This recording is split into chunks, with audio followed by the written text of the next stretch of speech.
This is no time for steady as she goes. It's no time for propping up the status quo.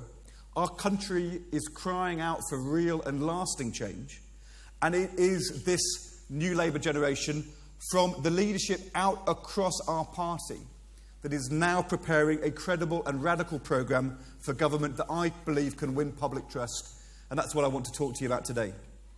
The fact is, this plan may be working for a privileged few, but for the millions trapped in unemployment, the almost 1 million young people trapped in unemployment, for millions of ordinary families worrying about how to make ends meet, with wages rising slower than prices, for young couples struggling to get on the housing ladder while the chronic shortage of homes forces up prices, for the aspirational majority who work hard, who pay their taxes, who want to get on and not just get by, but who are working harder for less as the cost of living keeps rising, this Tory plan isn't working and people feel betrayed.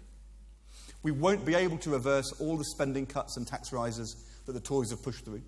We'll have to govern with less money, which means the next Labour government will have to make cuts too.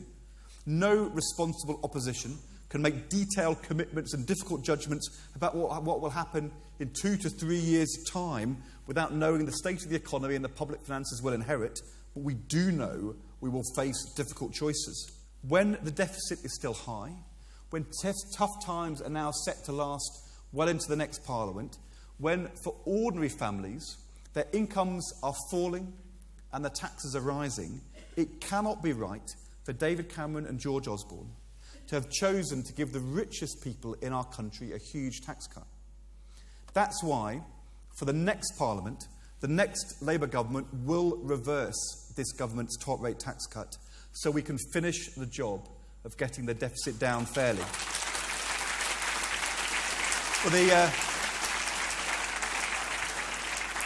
the next Parliament, we will restore the 50p top rate of tax for those earning over £150,000.